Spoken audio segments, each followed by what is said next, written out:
Dans un endroit désolé, Rick est projeté à plusieurs mètres sur le sol pendant un combat et il est sérieusement préoccupé par la possibilité de mourir. À ce moment-là, ses mentors émergent de la fumée et, plutôt que de lui administrer les premiers soins, ils le félicitent pour ses améliorations au cours des 2 dernières années d'entraînement.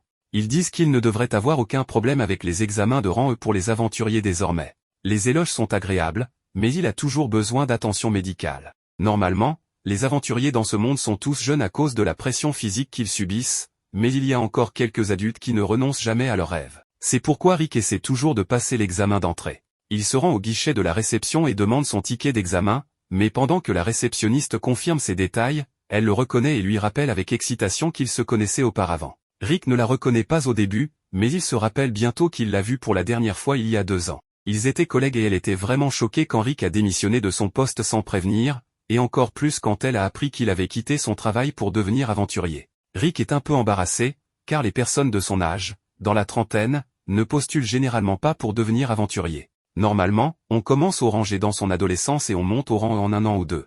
La réceptionniste demande ce que Rick a fait ces 2 dernières années, car elle n'a pas eu de nouvelles de lui. Rick explique qu'il était à peu près enfermé dans les montagnes tout le temps pour s'entraîner avec ses mentors. À ce moment-là, le buveur habituel de la guilde se rend au comptoir et commence à flirter avec la réceptionniste. Lorsqu'elle refuse, car elle travaille évidemment encore, le type ne veut pas accepter un non comme réponse et commence à se montrer un peu agressif. C'est alors que Rick décide d'intervenir, il tire le gars de côté et lui donne un coup léger à l'estomac, suffisamment fort pour le mettre KO instantanément. La réceptionniste s'excuse pour l'inconvénient causé par l'homme ivre, mais Rick dit que ce n'est rien, puisqu'il travaillait aussi comme réceptionniste et il ne comprend toujours pas pourquoi la guilde pense que c'est une bonne idée de servir de l'alcool ici. Après avoir reçu son numéro d'examen, Rick se dirige à l'extérieur où une servante nommée Rhéanette le salue.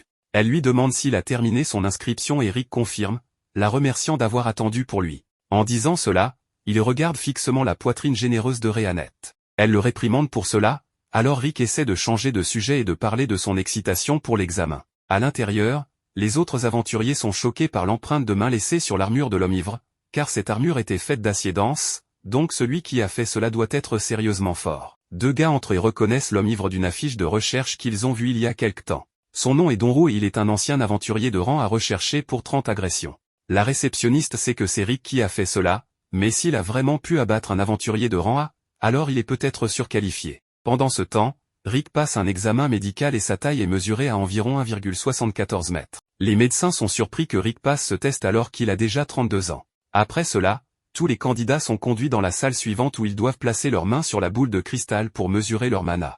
La boule s'illuminera en fonction du niveau de mana d'une personne. Les autres touchent la boule et obtiennent des résultats variés, le plus élevé étant un C, mais quand c'est au tour de Rick, la boule s'illumine à peine. L'examinateur donne à Rick un F pour son test de mana. Les autres candidats commencent à se moquer de Rick pour son faible score en mana lorsqu'il quitte la salle, mais une fois que l'examinateur appelle le prochain candidat, la boule éclate spontanément. Le test suivant mesure les capacités offensives des candidats, et ils sont invités à frapper la tige verte aussi fort qu'ils peuvent. C'est un sac de slim spécial qui peut absorber beaucoup d'impact, donc ils n'ont pas à s'inquiéter de l'endommager.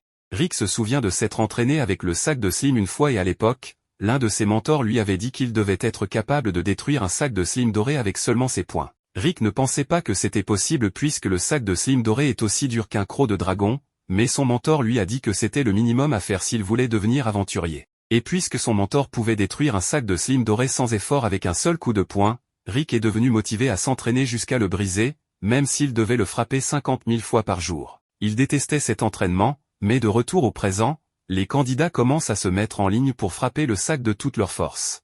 Après que le premier candidat l'a frappé, le prochain appelé est le deuxième fils de la famille Diarmui, et il est réputé que sa magie est aussi puissante que celle d'un aventurier de rang C, bien qu'il n'ait que 11 ans. Le garçon commence par lancer un sort de flamme infernale, et tout le monde est surpris, y compris Rick, bien que surpris parce que le sort est si petit. La boule de feu est lancée et touche la cible, et les juges sont en fait impressionnés par la puissance du garçon. Rick est encore plus surpris puisque les boules de feu que son professeur de magie lui lançait étaient beaucoup plus mortelles que ce que ce garçon venait d'utiliser. Naturellement, Rick suppose que la boule de feu du garçon doit être aussi puissante que celle de son professeur, mais peut-être que le garçon l'a réduite pour ne pas détruire le bâtiment. Alors que l'examen de puissance des attaques continue, c'est finalement le tour de Rick. Mais alors qu'il s'avance vers le sac de Slim, l'examinateur l'interpelle et lui demande s'il a vraiment plus de 30 ans. Rick répond oui, alors l'examinateur lui dit qu'il est trop vieux pour faire ce genre de choses. L'entraînement ne donne généralement pas beaucoup de résultats à moins qu'il ne soit commencé très tôt dans la vie, et avec le mauvais score de Rick à l'examen de mana, il devrait abandonner avant de se ridiculiser. Rick sait que les gens le jugent pour être trop vieux, et il a vraiment envie d'abandonner, mais il a travaillé trop dur pour arriver à ce point, frappant des sacs de slim jusqu'à ce que ses jointures soient rouges de sang, et il a continué à frapper. Toute cette douleur doit compter pour quelque chose, alors même s'il est désavantagé par son âge, il va donner tout ce qu'il a dans le bide. Rick enroule son poing et lorsqu'il frappe le sac, il éclate partout et traverse le mur, laissant tout le monde choqué, y compris Rick, car il ne s'attendait pas à ce que le sac soit si faible. Le garçon ne peut pas croire ce qu'il vient de voir et il est frustré par le succès de Rick puisque c'était censé être sa scène pour briller. Mais il peut accepter de perdre contre Rick pour le moment, car sa spécialité est vraiment la magie défensive, alors il s'assurera de surpasser Rick au prochain test. Cependant, lorsque le test suivant commence, le garçon reste sans voix en voyant que Rick a encaissé un sort de nature de 4e ordre sans problème. L'examinateur complimente Rick pour être assez compétent pour bloquer ses attaques et Rick apprécie cela plus qu'il fait de son mieux. L'instructeur ne pense pas que Rick donne vraiment tout ce qu'il a, car il n'utilise qu'un sort de premier ordre pour se défendre jusqu'à présent. Il conseille donc à Rick d'utiliser un niveau supérieur de magie défensive à partir de maintenant. Cependant, Rick l'informe qu'il ne sait en fait utiliser que des sorts de premier ordre, donc il fait vraiment de son mieux. L'examinateur ne peut pas croire que Rick ne peut utiliser que des sorts de premier ordre, car il a un contrôle si précis sur son mana. Mais Rick l'assure qu'il n'y aura pas de problème, car d'après ce qu'il a vu jusqu'à présent, ces sorts de premier ordre devraient suffire à gérer tout ce que l'examinateur peut lui lancer. L'examinateur prend cela comme une insulte personnelle, alors il se prépare à utiliser un sort de 5e ordre pour montrer à Rick qu'il ne devrait pas le prendre à la légère. Il lance le sort et déclenche un cyclone de choc, une onde de choc massive résonne à travers le royaume si loin qu'un chevalier de l'autre côté de la ville peut l'entendre. Quelques minutes plus tard, Sylvester arrive au centre d'examen pour comprendre ce qui se passe. On l'informe qu'un aventurier de rang F a réussi à détruire complètement un sac de slim à main nue et à bloquer parfaitement un sort de 5e ordre en utilisant seulement la magie de défense de base. Sylvester pense qu'on lui fait une farce, mais la personne est sérieuse à propos de tout ce qu'elle vient de lui dire. Actuellement, Rick est occupé à passer la partie écrite de l'examen et il semble confiant dans ses connaissances pour celle-ci. Après la fin de l'examen, Rick prend une pause avec Rhéanette, qui lui demande comment s'est passée la partie écrite. Rick répond avec confiance qu'il est sûr d'obtenir 100% à l'épreuve écrite. Après tout, il a passé 14 ans à travailler comme réceptionniste pour la guilde, donc il ne peut pas échouer. Cependant, il n'est toujours pas sûr que ses scores globaux soient suffisants pour réussir l'examen. Rhéanette demande à Rick s'il est inquiet pour ses scores aux examens pratiques, mais il pense avoir bien réussi dans toutes les catégories. Toutefois, il a quand même obtenu un F à son examen de mana, donc il ne sait pas comment cela affectera ses chances de réussite. Rhéanette assure Rick qu'il devrait être bien après tout l'entraînement qu'il a fait pour préparer cet examen.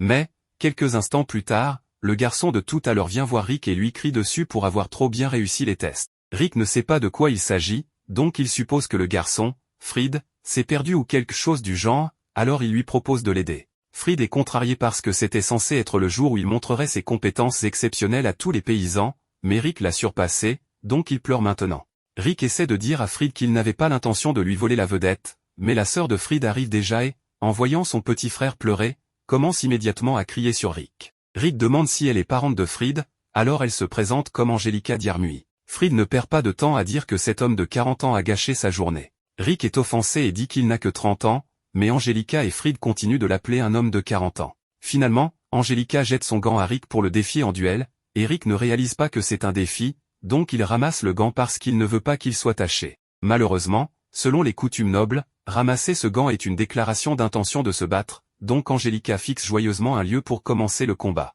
Elle dit qu'elle prendra grand plaisir à punir Rick pour le crime d'avoir fait pleurer son frère, mais s'ils doivent le faire, ils doivent suivre les règles. Les duels dans le royaume de Philim permettent au vainqueur de fixer une pénalité pour le perdant s'il gagne. Elle fixe une pénalité disant que le perdant devra servir le vainqueur pour le reste de sa vie. Angelica est apparemment un chevalier royal de seconde classe, mais Rick ne sait pas à quel point un chevalier de seconde classe est censé être fort, alors Rhéanette lui donne un contexte et explique qu'un chevalier de seconde classe serait autour du rang B.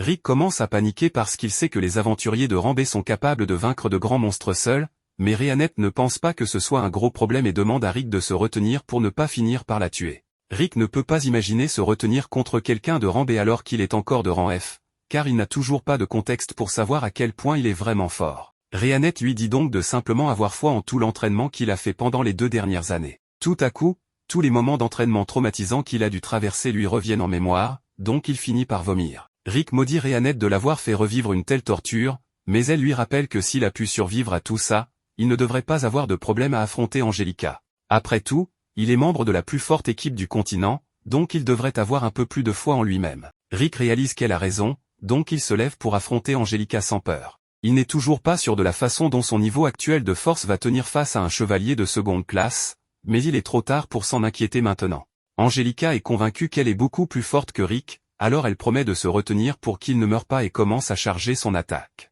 Elle utilise ensuite une technique de pas éclair pour se précipiter devant Rick juste pour lui montrer à quelle vitesse elle est. Sa vitesse lui a valu le titre d'Angelica l'étincelle et Rick est certainement surpris, mais pas pour la raison qu'elle pense. Angelica dit qu'elle va maintenant l'achever avec sa prochaine attaque, alors elle utilise à nouveau le pas éclair, mais en s'approchant de Rick, il n'en croit pas ses yeux car Angelica bouge si lentement.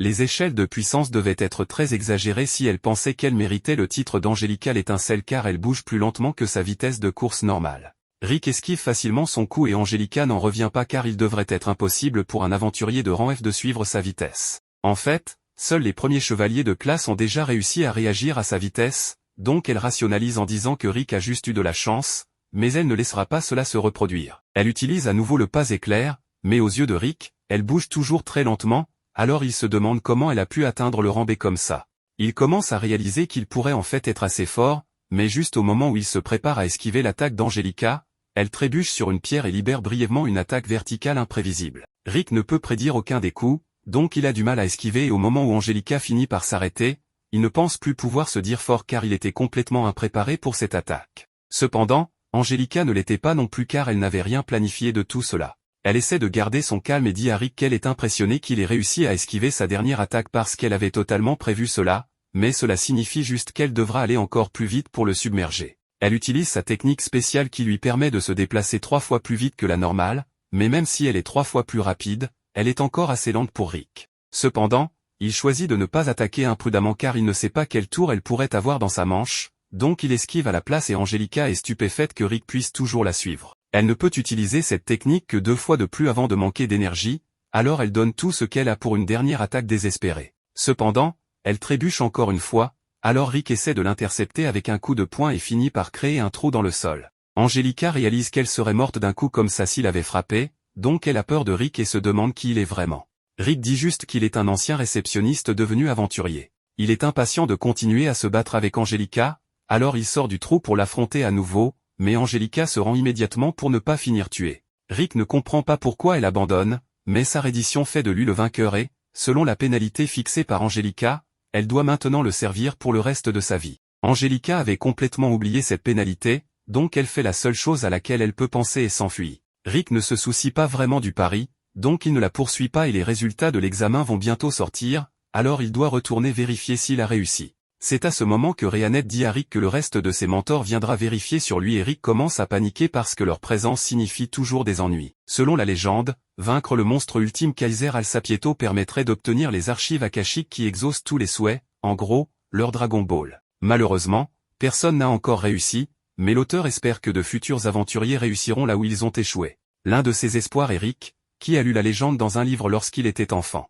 De retour au présent, la première étape des examens de promotion au rang E est terminée et les résultats sont sur le point d'être annoncés. Ils enverront du mana au ticket d'examen et si leur ticket brille en bleu, ils réussissent. La deuxième étape commencera demain sous la forme d'une bataille simulée. Après les paroles de l'instructeur, Rick laisse échapper un soupir et fixe intensément sa carte. À côté de lui, Rhéanette le rassure en lui disant qu'il réussira. Rick sourit en gratitude pour ses paroles gentilles. Cependant, les mots de Rhéanette envoient un frisson dans son dos. S'il ne réussit pas, ils le formeront 3 fois plus dur. Peu après, la carte de Rick clignote pendant que les résultats se chargent. Avec une respiration retenue, Rick attend nerveusement que ça se termine. Heureusement, cela se termine bientôt et la carte brille en bleu.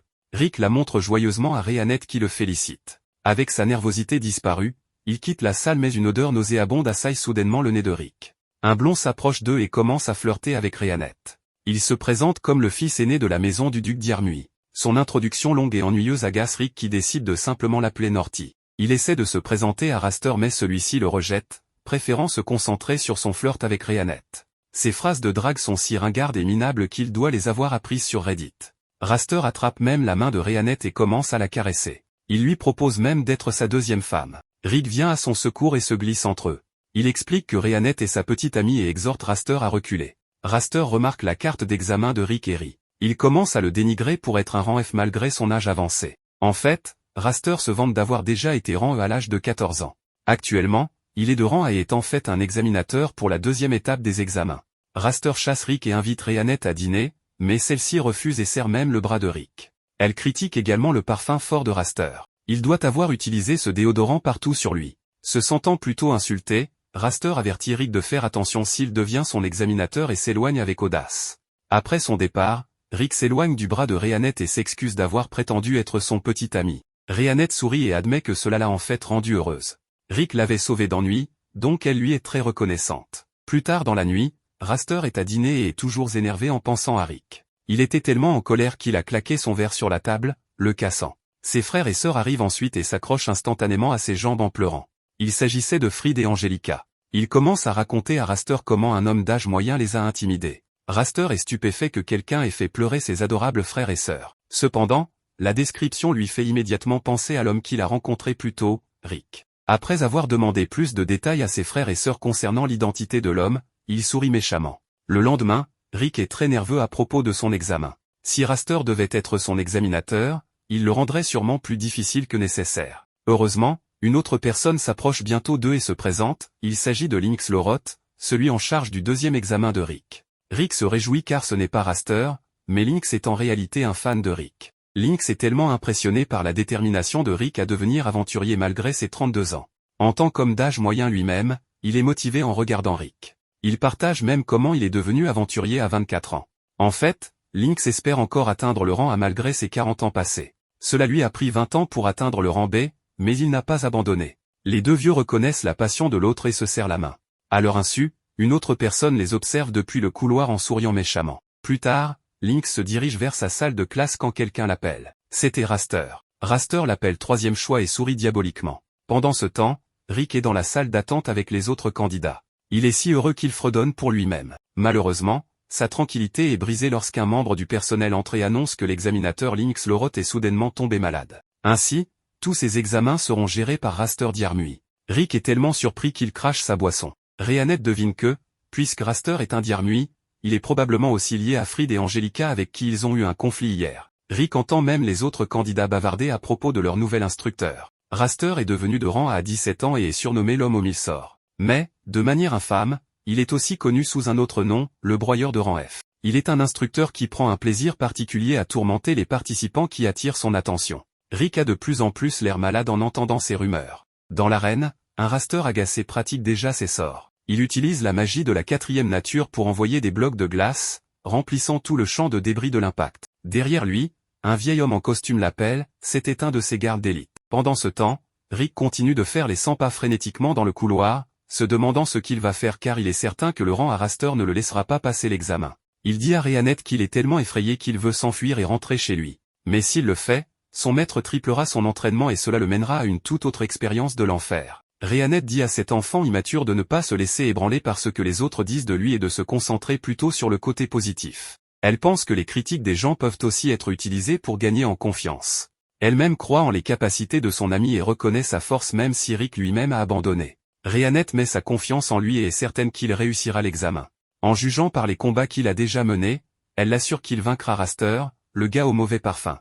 Rhianette révèle que depuis le jour où Rick a choisi de devenir aventurier et de quitter son travail de réceptionniste de guilde, elle a toujours cru en lui. Elle a placé sa confiance en lui et croyait qu'il réussirait à atteindre son objectif. Alors, Rhianette se lève et dit à Rick de croire en elle, car de cette manière, il pourra croire en lui-même. Le discours motivant de Rhianette redonne confiance à Rick, alors il la remercie d'avoir toujours été là pour le soutenir. Sortant de nulle part, un jeune garçon en cape mystérieuse apparaît devant Rick et exige l'attention de Rick et Rhianette. Il leur demande si l'un d'entre eux participe à l'examen en cours. Fier, Rick annonce qu'il est le candidat. Le garçon en cape lui demande s'il rencontre des difficultés à cause de son âge avancé. Avant que Rick ne puisse répondre, le garçon se proclame voyant et propose de prédire l'avenir de Rick. Rick trouve cela sceptique, alors le garçon promet que rien de suspect ne se passe et offre de lui dire sa première prédiction gratuitement. Puisque la première prédiction est gratuite, Rick décide d'essayer même s'il ne croit pas en ce genre de choses.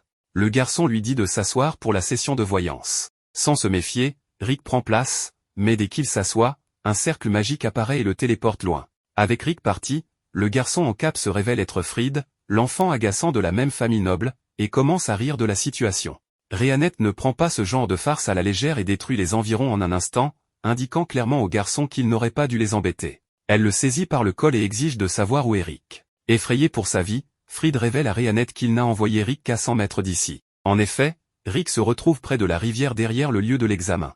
Le majordome de la famille Diermuy arrive alors avec des voyous et s'excuse auprès de Rick, lui disant que ce qui va se passer n'est rien de personnel, juste des affaires. Rick pense que ces brutes l'ont pris pour quelqu'un d'autre, mais le majordome lui assure que ce n'est pas le cas et explique que les voyous à ses côtés sont les gardes de la famille Diermuy. Rick réalise que ces 3 gamins de la famille Diermuy ont envoyé le majordome et les gardes parce qu'ils ne voulaient pas participer aux examens. Complètement en infériorité numérique, Rick abandonne mentalement et physiquement, mais à ce moment-là, les 3 membres seniors de son groupe arrivent et demandent à Rick pourquoi il est ici au lieu de participer aux examens. Terrifié par ses propres coéquipiers, Rick ment en disant qu'il s'entraînait avec ses gars avant de passer l'examen réel. En entendant cela, le grand orc Bron décide de se joindre à eux. Les gardes de Diermuy ne comprennent pas ce qui se passe, alors ils attaquent Bron, mais leurs armes se brisent en le touchant. Bron, ne sachant pas que ces voyous cherchent à blesser Rick, les laisse partir facilement. Mais contrairement à l'orc stupide, le second membre du groupe, Misette, comprend instantanément la situation et punit les gardes de Diermuy en utilisant sa propre magie imbriquée de mitrailleuse. Avec la plupart des gardes mis hors d'état de nuire, l'un d'entre eux prend désespérément Aliceret, la 3e membre de l'équipe de Rick, en otage. Bronstone conseille aux voyous de lâcher la petite fille en disant qu'elle est la plus dangereuse de tous, pour éviter qu'elle ne les tue tous accidentellement. Rick leur dit que ses perdants avec leur couteau essaient juste de jouer avec elle, mais les voyous ne sont pas d'accord et agrippent le col d'Aliceret, la blessant.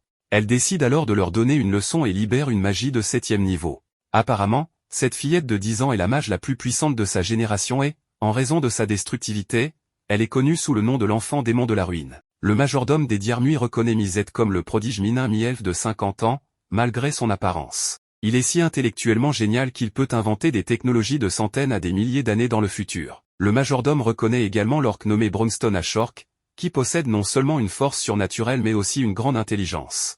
En plus, il a maîtrisé toutes sortes de sorts de soutien. Misette, Bronstone et Aliceret sont tous les 3 des aventuriers de rang et font partie de la même équipe d'aventuriers, le Point d'Orichalque. Naturellement, le vieux majordome mouille son pantalon et se rend, décidant de prendre sa retraite et de vivre le reste de sa vie en paix après avoir rencontré de telles légendes en personne. Malgré ses actes émotionnels, Aliceret apprend une leçon au majordome et à ses sbires et les envoie voler. Avec l'affaire réglée, Rick retourne à la salle d'examen et trouve Rhéanette tenant toujours Fried par le col. Voyant que Rick va bien, Rhéanette jette Fried contre le mur pour s'en débarrasser. Lynx, qui est gravement battu, s'approche de Rick et lui révèle que Raster Diermuy l'a battu pour prendre en charge l'examen de Rick. Voyant un homme aussi bon dans un état si misérable, Rick décide de le venger et lui promet de faire payer Raster. Avec une détermination totale, il se dirige vers le champ de bataille où Raster s'amuse à tourmenter les aventuriers de rang F et avec un visage bien serré nous pouvons déjà imaginer ce qui va arriver à Raster vu les précédents exploits de Rick. Pendant que Raster s'amusait à tourmenter les pauvres stagiaires dans la cour, l'un des hommes assis sur les bancs au-dessus regardait en riant la scène. Cet homme s'avéra être Adolphe, mais heureusement pas originaire d'Allemagne. Il possédait une capacité unique, observer le statut hors d'une personne pour déterminer quelle était leur capacité. Il semblait apprécier le spectacle alors qu'il scrutait chaque participant qui se présentait devant Raster, évaluant leur ensemble de compétences pour deviner à quel point ils seraient battus par Raster. Un autre stagiaire arrive, qui semble avoir des statistiques assez moyennes, et il est immédiatement anéanti par la magie éclair de Raster pendant qu'Adolphe se tord de rire. Il décide ensuite de vérifier les statistiques de Raster également, et comme prévu, Raster possède une quantité incroyable de magie en lui, ce qui est typique d'un aventurier de rang élevé. Même regarder Raster pendant une minute lui fait mal aux yeux, tant ses statistiques puissantes mettent une pression sur ses yeux. Soudain, il remarque Rick prêt à affronter Raster, mais Adolphe ne pense même pas beaucoup à lui, se demandant pourquoi un homme aussi âgé essaie même de devenir aventurier à son âge. Il décide quand même de vérifier ses statistiques, et à sa grande surprise et horreur, il découvre que Rick a les statistiques maximales dans toutes les catégories, à l'exception de la magie. Le simple fait de regarder les statistiques de Rick pendant quelques secondes lui fait mal aux yeux comme jamais, le faisant rouler par terre de douleur. Pendant ce temps, de l'autre côté du stade, Rhéanette trouve également Alyssa, venue regarder l'examen final de Rick. Elle l'invitait à s'asseoir avec le reste de son groupe. Au début, Alyssa est effrayée de voir un orc et un vampire démon assis là, mais Rhéanette la rassure et elle s'assoit. L'orc demande à Rhéanette ce qu'elle pense de Rick en ce moment, et sans hésitation, elle répond que Rick réussira facilement l'examen. Alyssa, cependant, n'est pas au courant de la force de Rick et affirme qu'elle n'est pas très sûre, car Raster est un grand qui submerge les stagiaires faibles avec sa magie supérieure. L'orc semble inquiet, mais quand il apprend que Raster est un aventurier de rang A, il se calme en affirmant que cela ne devrait pas poser problème pour Rick sur le champ de bataille. Raster le félicite pour ses gardes, mais lui dit de ne pas trop se surestimer, car les gardes sont à la fin de simples roturiers, alors que lui est un prodige de rang A et un duc du royaume du Nord. Rick demande pourquoi Raster est devenu aventurier, et l'arrogant répond qu'il était un génie, donc il a pensé ajouter un aventurier de rang A à son CV, ce qui apporterait encore plus de prestige à sa famille noble. Mais en réalité, il ne respecte pas du tout les aventuriers et pense qu'ils sont tous des paysans. Après cela, le combat commence et immédiatement, Raster envoie une rafale de glace vers Rick, qui passe à côté de lui alors qu'il reste immobile sur place. Raster rit, s'amusant simplement avec lui et voulant que Rick ait peur. Pendant ce temps, Rick essaie de se calmer, conscient qu'il ne peut pas laisser la colère guider ses actions, se rappelant les conseils de Rhéanette de rester calme et d'observer son adversaire. Au début, Raster pense que Rick est trop effrayé pour agir, alors il décide de finir le combat le plus rapidement possible. Il utilise sa magie de flamme extrêmement puissante et frappe Rick avec, mais à leur grande surprise, Rick émerge des flammes sans même avoir une égratignure sur son corps. Alyssa semble très surprise tandis que l'orque lui explique qu'une attaque aussi minime ne ferait rien au corps de Rick. Il lui dit que parmi les 4 attributs principaux, la magie ne peut être entraînée et développée que jusqu'à l'âge de 20 ans, mais comme Rick a commencé son entraînement à 30 ans, il n'y avait aucun moyen d'augmenter sa réserve de mana incroyablement petite. Pour cette raison, l'orque a décidé de se concentrer principalement sur sa résistance physique. Pour commencer son entraînement, il a fait porter à Rick des poids de cheville de 100 kg et l'a forcé à courir à travers une forêt entière remplie de serpents démoniaques. De retour sur le champ de bataille, Raster décide d'utiliser un sort encore plus puissant de son arsenal et frappe Rick avec sa magie du vent, envoyant des vagues de vent tranchants et orageux vers lui, mais encore une fois, Rick reste debout à sa position sans bouger d'un pouce. Cela rend Raster un peu en colère et il utilise un sort de foudre sur lui, mais Rick persévère à nouveau comme un champion. Alyssa est vraiment confuse par cela, alors Rhéanette lui révèle le secret que Rick est aussi fort qu'un aventurier de rang S à ce stade, mais le problème est qu'il ne le sait pas lui-même. Quand l'orque l'entraînait, il mentait à Rick en lui disant que même un aventurier de rang F pourrait faire mieux que lui, alors que Rick brisait des rochers avec ses poings. De retour dans l'arène, Raster perd complètement son sang-froid et commence à tout donner, envoyant plusieurs combinaisons de magie de terre, de foudre, d'eau, de feu et de vent sur Rick en même temps. Cette fois, il pense que le vieux participant serait définitivement mort, mais à sa grande surprise, lorsque la poussière se dissipe, Rick émerge en brisant l'énorme rocher en deux. Raster est choqué par la robustesse du corps de Rick, alors il décide de prendre les choses en main. Il utilise la magie pour renforcer son corps et rend son poing plus dur que l'acier alors qu'il se précipite vers Rick à une vitesse extrême. Rick, cependant, ne bouge pas de sa position et lance simplement un coup de poing nonchalant qui entre en contact avec le poing de Raster, qui est immédiatement repoussé. Rick décide qu'il a assez observé et conclut que même si Raster a une quantité incroyable de mana, il ne s'est jamais assez entraîné car il a obtenu tout ce qu'il voulait facilement. À cause de cela, chaque mouvement de ce noble gâté est complètement brut et inefficace. Cela donne à Rick une confiance folle alors qu'il réalise qu'il n'y a aucun moyen qu'il puisse perdre contre cet homme désastreux. Raster devient enfin sérieux et décide d'utiliser la magie de feu la plus puissante de son arsenal, mais une fois de plus, même après avoir tout donné, le souffle de feu de Raster est facilement bloqué par Rick qui utilise simplement sa main pour arrêter l'attaque. Raster se précipite immédiatement vers lui pour une attaque surprise, mais Rick n'est pas facilement dupé et contre-attaque immédiatement. Heureusement, Raster a réussi à transformer son corps en acier, ce qui l'a à peine sauvé d'être pulvérisé. Même après tout cela, Raster n'est pas prêt à reconnaître les compétences de Rick et appelle cela une coïncidence. Cela enrage Rick alors qu'il se souvient de tout l'entraînement qu'il a dû subir, comme survivre dans le nid d'un dragon, courir à travers des explosions et même se noyer dans un étang venimeux. Il se souvient comment Misette l'a poussé d'une falaise, comment Alice l'a écrasé sous un rocher et comment il a été frappé par des troncs d'arbres tombant pendant l'entraînement avec Rhéanette. Heureusement, l'orque connaît une magie de guérison spéciale qui peut ressusciter un homme s'il est mort très récemment, et c'est ainsi que Rick a réussi à dépasser ses limites dans l'arène. Raster utilise sa magie de terre pour lier Rick avec de très fortes racines, tout en commençant à chanter un long sort qui crée une multitude de racines autour de lui, l'enveloppant complètement. Rapidement, il devient attaché au golem d'arbre et dit à Rick de dire ses prières, car il ne quittera pas cette arène en vie. Rick crée un petit souffle d'air, l'une des magies les plus basiques de ce monde, mais il a confiance en lui car il a pratiqué cette magie des millions de fois. Il brise les racines qui le retenaient tandis que Raster descend pour l'achever avec un coup magique. Rick lance également un coup, et tous deux s'affrontent au centre de l'arène, provoquant une énorme onde de choc. Au début, Raster était confiant dans sa puissance, mais à sa grande surprise, le souffle d'air de Rick surpasse complètement sa magie, et son golem d'arbre explose en petits morceaux, projetant Raster dans les bancs où il reste inconscient. Tout le monde dans le stade n'en revient pas de voir que l'examinateur le plus fort vient de se faire battre par un traîné. Plus tard, Rick retrouve ses amis, qui le félicitent tous d'avoir réussi le test, mais avant qu'il ne puisse descendre pour déjeuner, Raster entre avec ses frères et sœurs. Il dit à Rick qu'il s'assurera d'être à nouveau l'examinateur quand Rick passera son examen de promotion et promet de le vaincre la prochaine fois avant de s'éloigner. Plus tard dans la soirée, les résultats des aventuriers admis sont révélés, et pendant que les autres festoyaient dans la taverne, Rick et Rhéanette attendaient avec impatience que son nom soit appelé, se demandant combien d'aventures les attendaient dans le futur. Maintenant, nous sommes dans la jeunesse de Rick. Quand il était enfant, il aimait l'histoire de Yamato.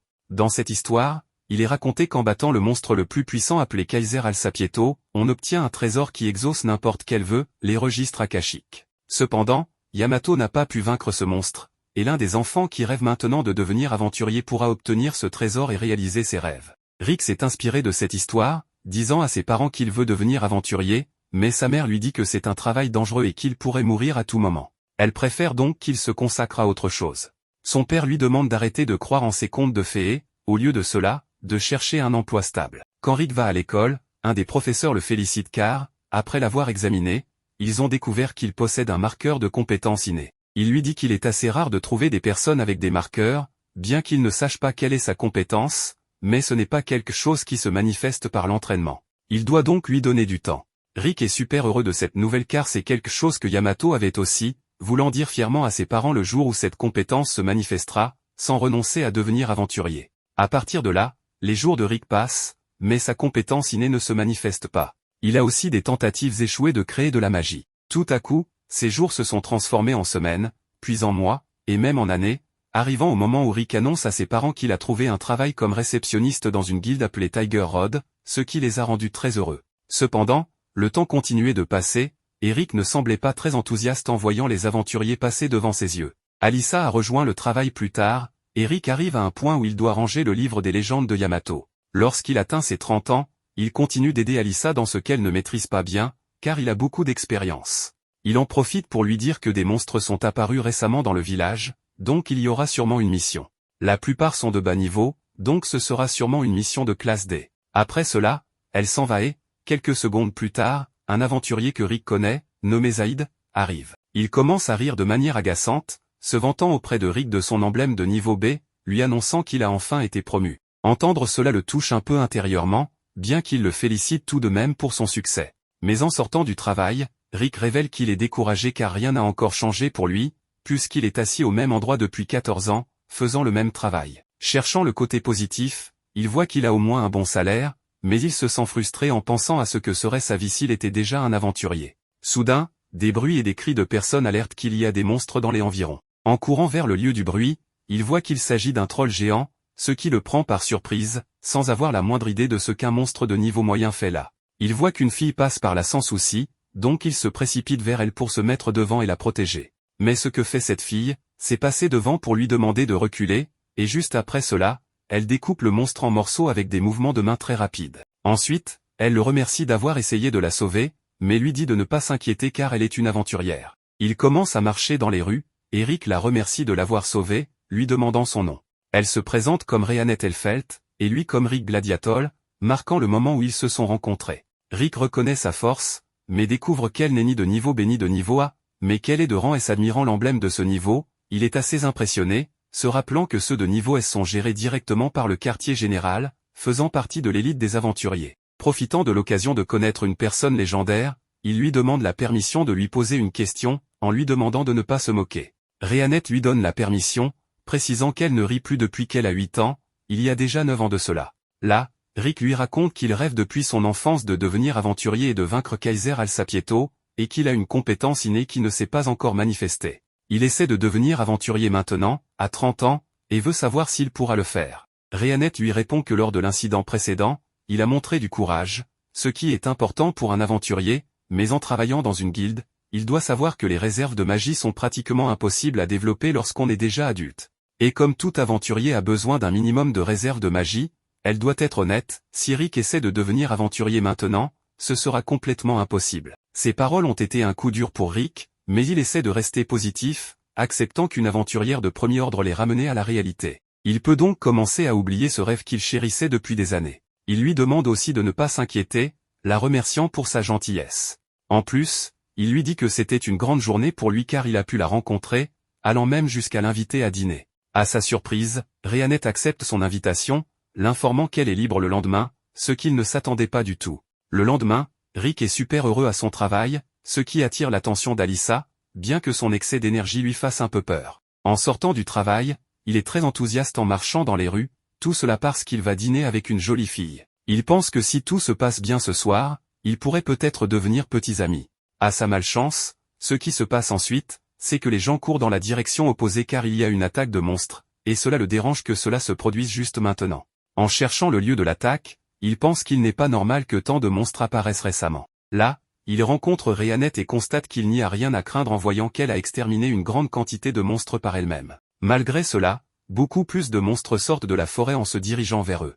Elle lui demande de la laisser faire, et Rick accepte sans hésitation, sachant qu'il ne ferait que la gêner. Il s'éloigne donc pour lui laisser de la place. La première chose qu'elle fait est de s'annoncer comme la princesse des lames, Rhéanette Elfelt, puis elle commence la bataille. Juste après, elle sort des aiguilles et les utilise pour faire des coupures de grande envergure, déchiquetant facilement les ennemis. Rick reste stupéfait en voyant comment une aventurière de rang S combat, trouvant cela plus qu'impressionnant. Une fois qu'elle a éliminé un certain nombre de monstres, elle reste immobile en regardant l'horizon pendant plusieurs secondes, et soudainement, elle commence à se rappeler quelque chose de terrible de son passé qui l'affecte énormément. Quand Rick s'approche, Rhéanette lui dit qu'elle sent une énergie magique familière, bien qu'elle ne lui révèle pas de quoi il s'agit, car un autre monstre les attaque. Heureusement, Zaïd arrive juste à temps pour les protéger, accompagné de plusieurs autres aventuriers. Zaïd explique à Rick que la guilde a publié une mission urgente et qu'ils vont s'en charger à partir de maintenant. Les trois commencent à travailler ensemble pour nettoyer la zone, montrant une grande puissance destructrice. En voyant cela, Rick ressent de l'envie, car c'est ainsi que les aventuriers se comportent réellement.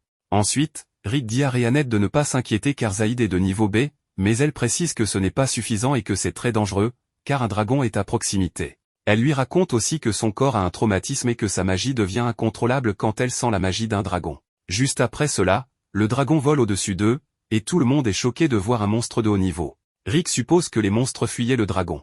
Le dragon atterrit, créant une forte rafale de vent par la force et le poids qu'il impose. Zaïd mentionne que selon les règles de base, si quelqu'un de niveau inférieur rencontre un dragon, le mieux est de fuir. Un des aventuriers attaque le dragon par panique, mais cela n'a aucun effet et provoque le dragon, qui lance une attaque qui les fait reculer. N'ayant pas d'autre choix, tout le monde commence à fuir, mais ils sont arrêtés par une barrière érigée par le dragon, se retrouvant ainsi piégés avec lui. Dans cette situation désespérée, Rick s'approche directement du monstre. Zaïd lui demande ce qu'il fait, car il n'est qu'un simple réceptionniste. Rick répond que si cela continue, tout le monde va mourir, mais s'il se tient devant lui, il pourra au moins mourir comme un aventurier. Conscient qu'ils ne peuvent rien contre ce dragon et que s'il est touché par une de ses griffes, il est un homme mort, Rick pensait qu'abandonner son rêve serait un soulagement, mais il sent son sang bouillir en réalisant qu'il a toujours voulu vivre ainsi, sans laisser la peur le dominer. Il prend une pierre et la lance au dragon. En voyant cela, Zaïd retrouve son sang-froid et incite les autres aventuriers à se battre, car un réceptionniste leur vole la vedette.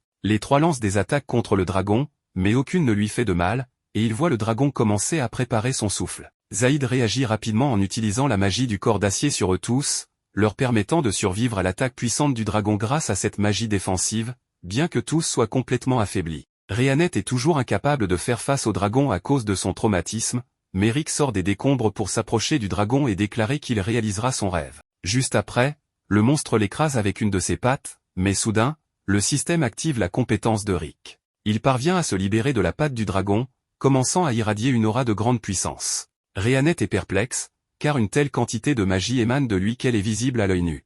Rick mentionne qu'il entend une voix et que c'est sa compétence innée. Avec plus de confiance, il avertit le dragon qu'il a devant lui de ce qui s'en vient, car cela l'aidera à tester son pouvoir. Il parvient à bloquer deux types de souffle de dragon avec ce nouveau pouvoir, qui s'appelle le réveil du brave. En chargeant une de ses attaques, il la tire directement sur le dragon, lançant un rayon d'énergie qui traverse complètement le dragon ainsi que la barrière, atteignant le ciel. Après avoir vaincu le dragon, il redevient normal et s'évanouit au sol. Rick se réveille, la première chose qu'il ressent est une grande douleur. Rhéanette, à ses côtés, lui demande de ne pas bouger car tous ses circuits magiques ont éclaté et il était sur le point de mourir. De plus, il a dormi pendant une semaine. Rick apprend par elle qu'elle est restée à ses côtés tout ce temps et il lui demande pourquoi. Elle répond qu'elle veut l'inviter à rejoindre son groupe, Aurichalcom Fist, car ils ont le même objectif que lui, vaincre Kaiser Alsapieto. Elle lui confirme que Kaiser existe vraiment et, ayant vu comment il s'est battu avec courage sans jamais abandonner, elle sait qu'il peut devenir encore plus fort et combattre dans son groupe. Elle lui garantit qu'il deviendra un aventurier.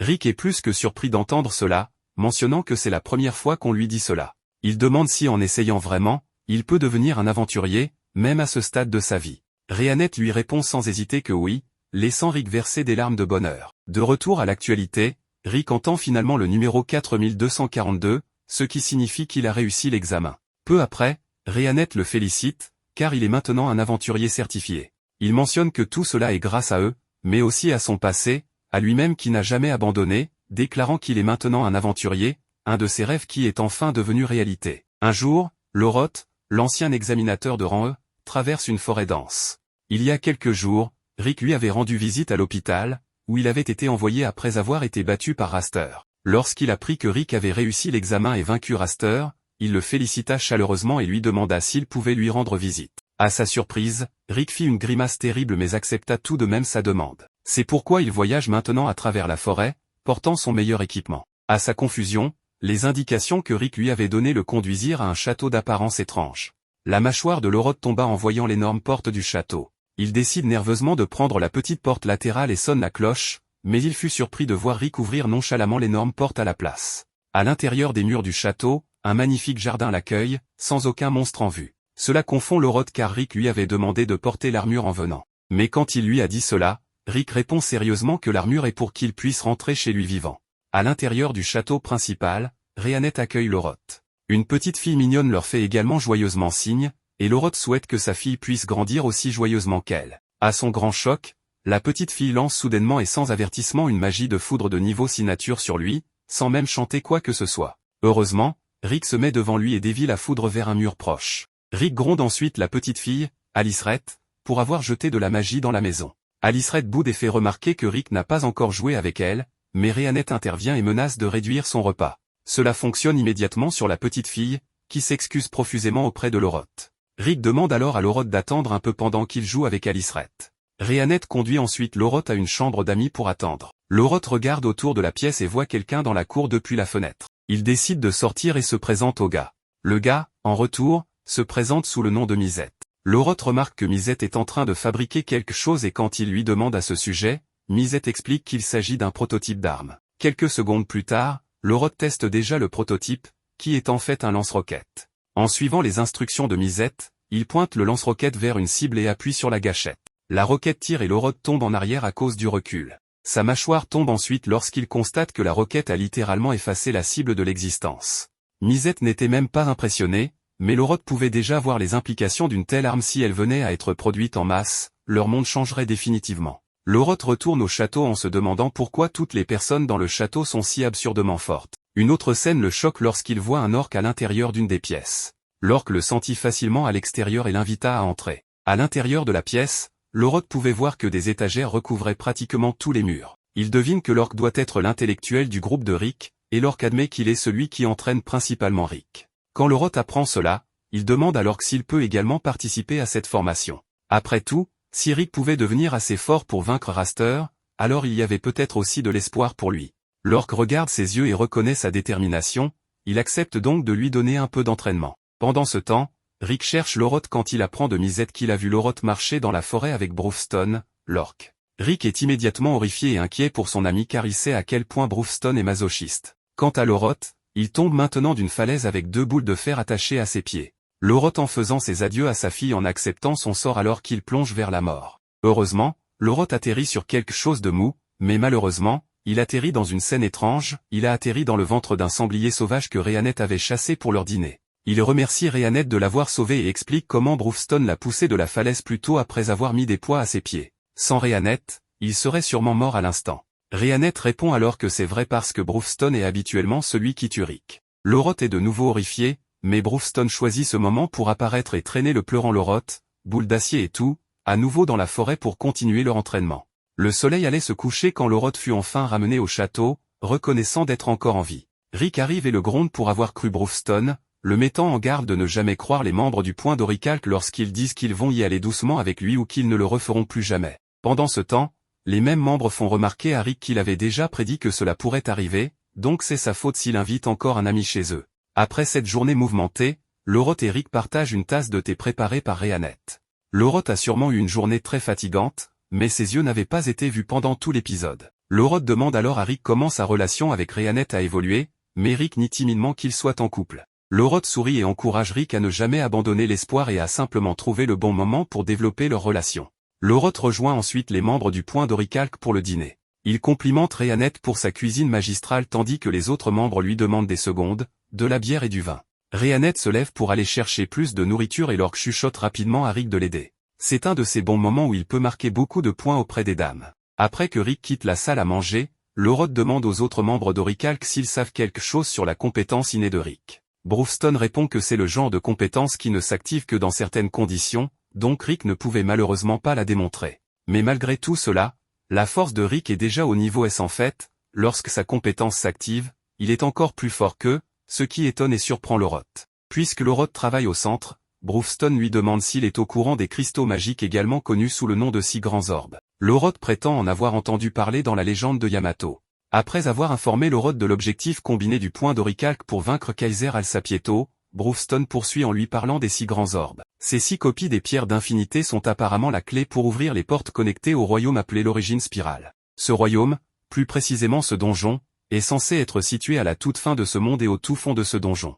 Le légendaire monstre Kaiser Alsapieto est censé se reposer dans son sommeil. Ces 6 grands orbes ne s'activent que tous les 200 ans et, par commodité, ces 6 grands orbes devraient s'activer à peu près maintenant. Misette affirme que ces orbes émettent une puissante magie et que les personnes qui travaillent à la capitale devraient être au courant de ces choses. Lorod prétend toujours ne rien savoir des cristaux magiques, mais il promet à tous qu'il parlera avec le service de renseignement secret s'ils en savent plus à ce sujet.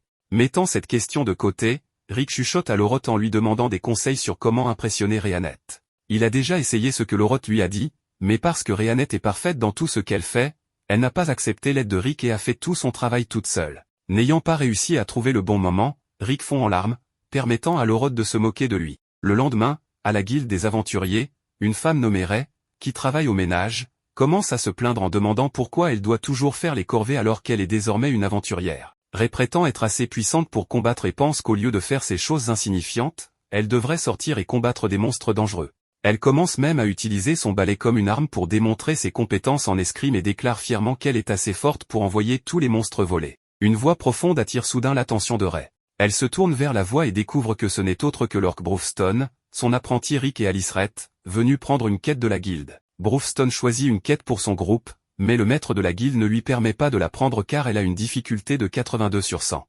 Brewston affirme qu'il peut facilement accomplir une quête de cette difficulté, mais le maître de la guilde refuse toujours. Pendant ce temps, Ray avec son balai ne comprend pas quel genre de groupe d'aventuriers bizarres ils ont formé. Ils ont un orque qui parle et qui porte une petite fille sur son épaule, sans parler du grand-père de 40 ans qui les accompagne. Ray ne comprend pas non plus pourquoi le maître de la guilde agit de manière si stressée devant eux et pourquoi il s'incline constamment devant eux. Rick, étant la seule personne raisonnable ici, lit les exigences de la quête et découvre que leur groupe doit compter 4 membres au total, avec au moins 2 membres de rang A. Il y a déjà 2 membres de rang S dans leur groupe, mais il manque le 4e membre. Rick propose alors de recruter un membre temporaire pour la quête. Brewston se tourne vers le maître de la guilde en lui demandant son aide pour recruter le membre temporaire. En un instant, le maître de la guilde se tourne vers Ray et lui dit de les rejoindre, lui demandant si toutes ces vantardises précédentes ne signifiaient rien. Avant que Ray puisse même donner sa réponse, le maître de la guilde prend cela pour un oui et lui souhaite bonne chance. Brewston s'approche de Ray, la faisant se demander si elle doit vraiment faire équipe avec l'orque au visage laid. Sa remarque imprudente surprend le maître de la guilde, qui lui dit de ne pas leur parler de cette façon, lui faisant comprendre qu'ils sont extrêmement dangereux et peuvent lui ôter la vie d'un simple claquement de doigts s'il le souhaite. Cependant, Ray ne croit toujours pas qu'un vieil homme et une simple enfant puissent représenter un quelconque danger. Quoi qu'il en soit, elle rejoint l'équipe, car elle est vraiment impatiente de voir ce qui se trouve dans le monde réel. Rick nous révèle que Lorod leur a déjà dit que l'un des 6 grands orbes est leur véritable objectif dans cette forêt et c'est pourquoi ils ont accepté cette quête pour trouver ce cristal magique. En chemin, Ray, qui est une aventurière de rang F, commence à avoir pitié de Rick en apprenant qu'un vieil homme comme lui est encore de rang E. Quoi qu'il en soit, Aliceret localise le cristal magique et commence à se diriger directement vers lui. De l'autre côté, Misette, qui est seule avec Aliceret au château, tente sa chance avec elle et se fait justement punir par elle, car elle casse son précieux gadget d'espionnage en dizaines de morceaux. L'équipe de Rick localise un wyvern et sa vue effraierait. Cela devient encore pire lorsque l'orque frappe le wyvern au visage et l'envoie voler, faisant réaliser à Ray que l'orque est le seul monstre ici. Brewston utilise le cadavre du wyvern mort pour attirer plus de wyverns vers eux et, comme si c'était un jeu d'enfant, lui et Aliceret brûlent toute la horde de wyverns vivantes. Un wyvern rouge, apparemment aussi puissant qu'un dragon, cible Rick et Ray. Selon Ray, un wyvern rouge est dit être si puissant que même les aventuriers de rang A ne peuvent le vaincre, elle pense donc que leur meilleure option sera de s'enfuir puisque tous les deux sont des aventuriers novices. Mais Rick ne part pas, car il est entièrement confiant qu'il est assez fort pour s'occuper seul de ce dragon. Voyant à quel point cet aventurier de rang E est courageux, Ray décide également de rester et de combattre le wyvern aux côtés de son coéquipier. Elle déclare que son idole est la légende Yamato et que, puisque son idole ne laisserait jamais ses camarades derrière, elle ne veut pas non plus le faire. Rick respecte sa décision et lui dit d'agir comme son soutien, mais avant même qu'elle puisse contribuer au combat, Rick abat le wyvern rouge d'un seul coup, faisant sortir ses yeux de sa tête de stupeur. Le lendemain matin, Ray est de nouveau occupé à procrastiner pendant son service de nettoyage.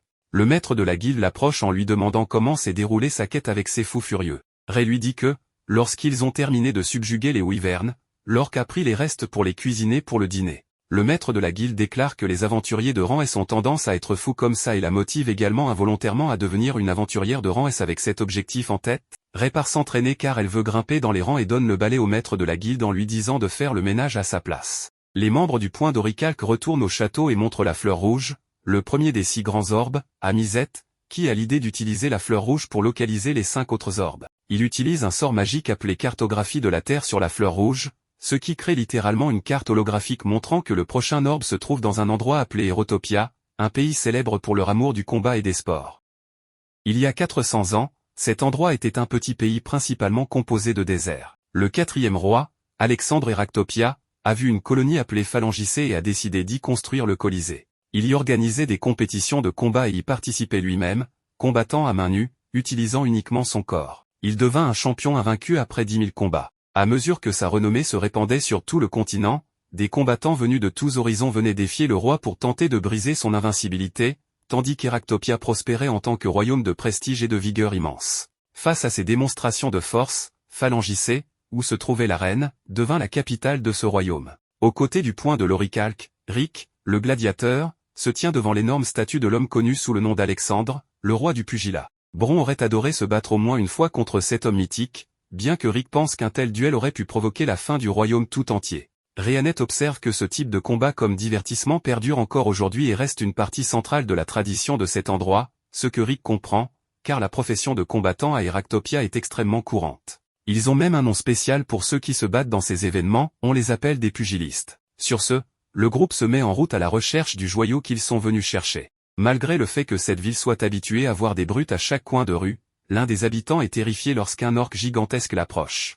Rick voulait juste obtenir des informations, mais l'homme prend peur et s'enfuit. Comprenant qu'il ne fera aucun progrès ici, Rick suggère qu'il cherche des informations sur les 6 joyaux à la mairie. Cependant, le cri d'une jeune fille sans défense attire l'attention du groupe, et il voit une femme bête se faire harceler par un homme.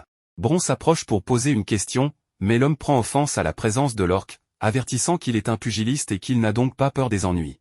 Bron ne semble pas intimidé et commente même que le chauve n'a pas l'air très fort, ce qui énerve encore plus l'homme, qui défie alors l'orque à un combat dans une ruelle voisine.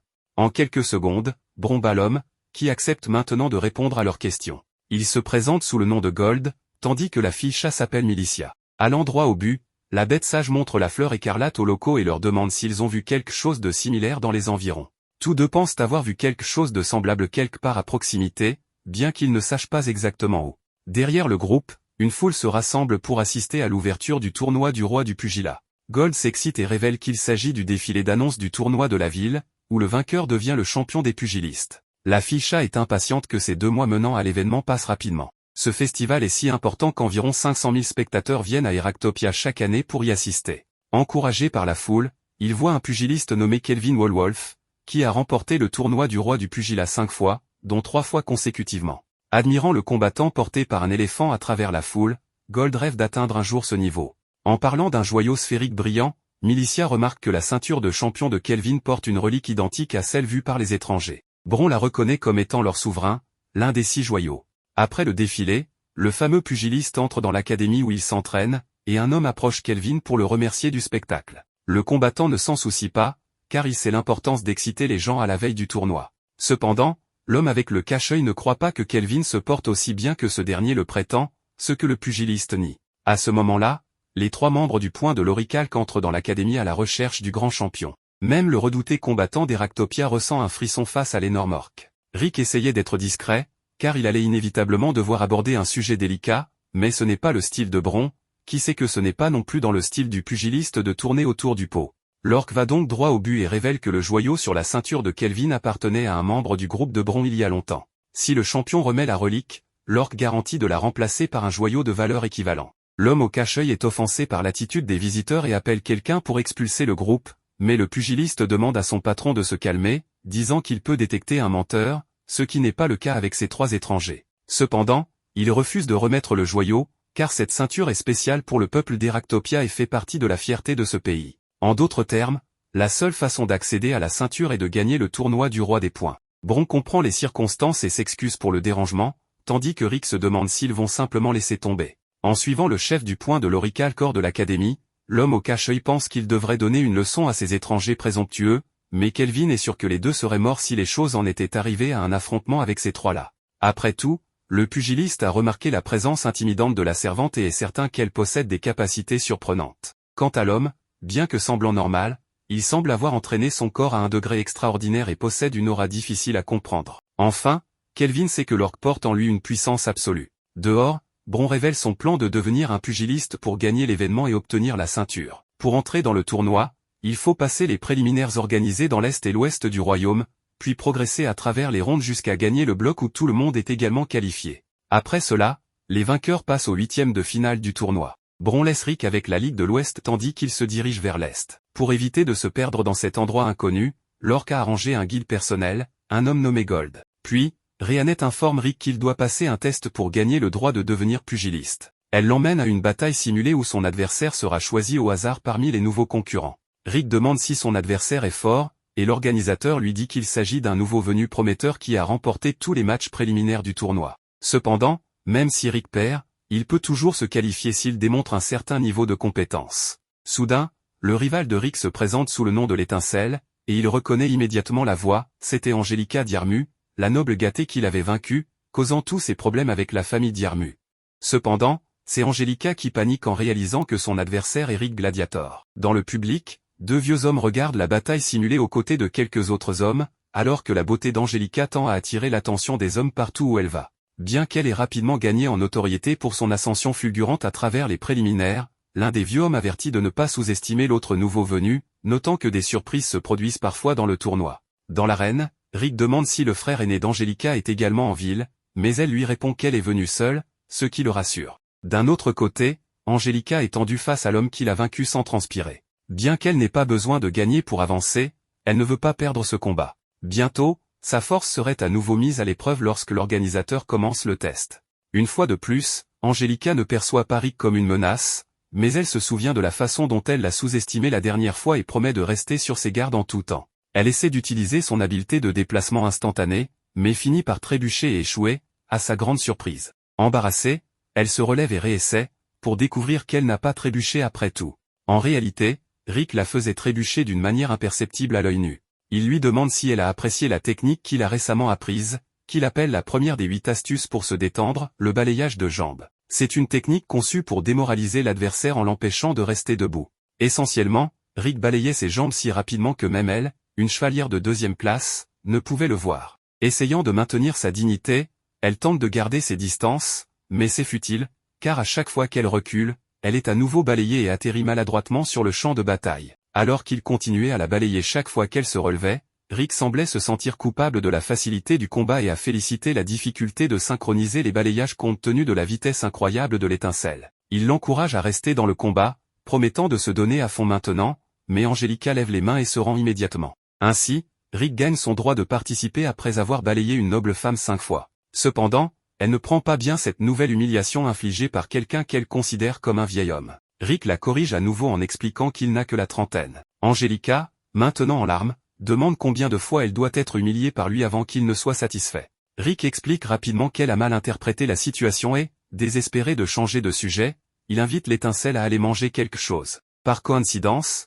il se retrouve dans une auberge gérée par Milicia et ses parents. Après avoir servi des collations à la table des pugilistes, la jeune fille Féline demande où se trouve Bron, semblant triste en apprenant que l'orque participe aux préliminaires de l'Est. Quand la serveuse s'éloigne, Angelica demande à Rick pourquoi il est devenu pugiliste, et il révèle que son objectif est de gagner le tournoi du roi des points.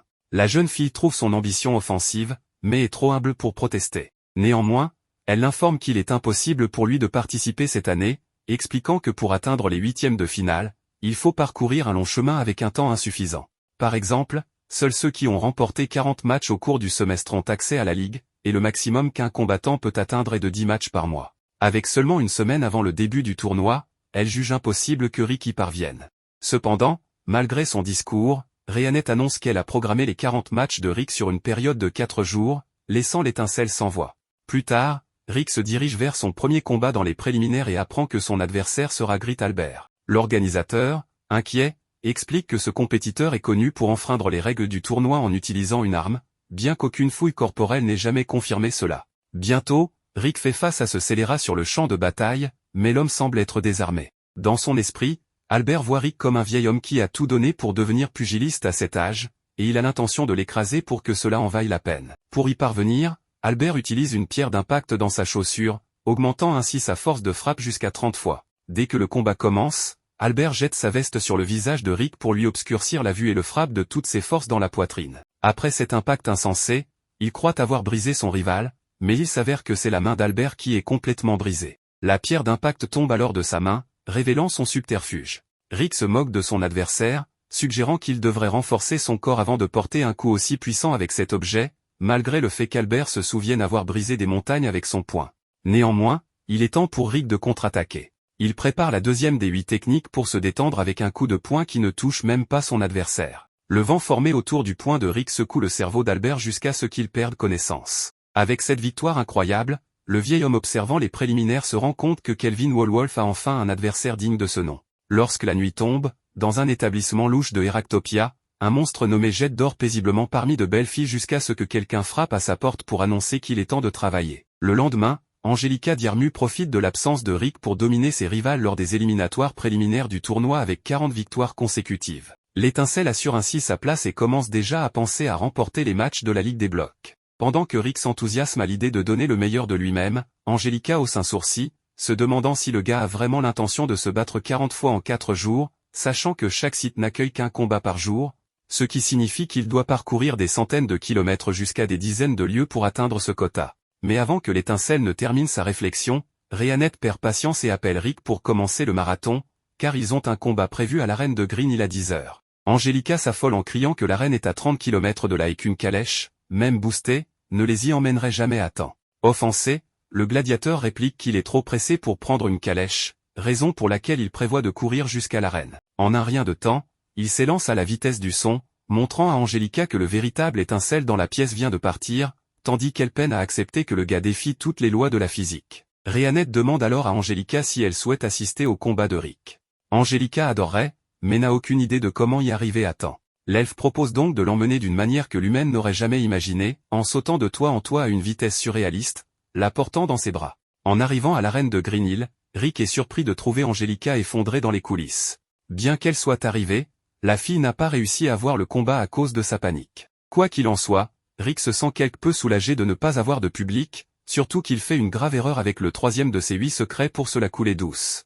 Il réalise à ce moment-là que cette technique nécessite quelques ajustements. Derrière lui, Rheanet lui rappelle qu'il est temps pour le prochain combat, et il se dirige rapidement vers son nouveau défi. Angelica supplie de rester à Green Hill, mais l'elfe ignore ses supplications et emporte la fille dans ses bras jusqu'à l'arène de Kak. Le membre humain du point de l'Orishak essaie de calibrer ses capacités pour éviter de transformer ses adversaires en bouillie tout en assurant ses victoires. En arrivant à l'arène de Shudgad, Rick fait un tour autour de son adversaire et l'achève avec une petite tornade créée par son mouvement. Lorsqu'il atteint l'arène de Latrina, une autre victime a déjà succombé avant le passage du tonton de 30 ans. Après cette course effrénée entre les colisées, Angelica a du mal à croire que le gars a effectivement réussi à obtenir 40 victoires en 4 jours pour passer les préliminaires. Assise avec la fille dans un cadre magnifique rappelant Venise, Rheanet l'informe qu'il est temps pour les ligues de bloc, et Angelica remercie le ciel de ne pas être dans le même bloc que ce type. Après tout, elle compte bien remporter le tournoi, mais cela semble assez difficile avec Rick dans la course. De plus, l'elfe lui rappelle que Bron est en route pour le prochain tour dans la Ligue de l'Est,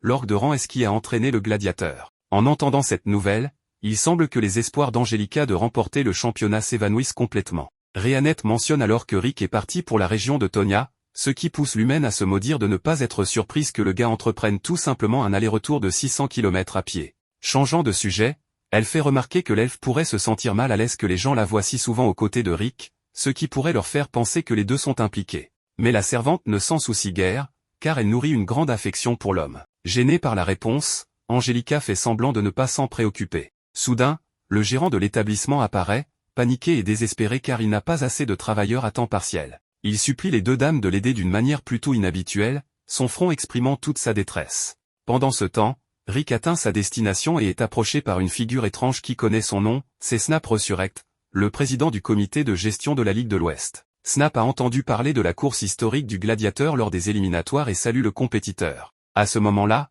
un assistant informe le président qu'Angelica Diarmu n'est pas présente, ce qui pousse Snap à supposer qu'il n'y a rien à faire à ce sujet. Rick, intrigué par la relation de l'homme avec Angelica, demande des explications. Snap lui explique qu'ils sont assez proches, car malgré son statut de simple marchand, sa relation avec la maison Diarmu a toujours été très bonne. Comme la poignée de main de Snap est assez ferme, Rick déduit que l'homme a autrefois été pugilat. Snap confirme qu'il a effectivement concouru il y a 20 ans, mais qu'il n'a remporté qu'une petite compétition. Le sentiment d'accomplissement et le rugissement de la foule étaient gratifiants, mais il a été contraint de prendre sa retraite à l'âge de 23 ans, faisant de cette victoire à la fois sa première et sa dernière. Rick, intrigué par cette histoire, veut connaître la raison de cette retraite, mais Snap doit partir. Cependant, avant de monter dans sa calèche, il mentionne que sa compagnie a inscrit un compétiteur à cette compétition et demande à Rick de dire à Angelica de ne pas en faire trop dans le tournoi. Après cela, Rick entre dans le restaurant où Milicia exprime son inquiétude concernant le fait que l'homme ait parlé avec le propriétaire de la compagnie Dragonaut.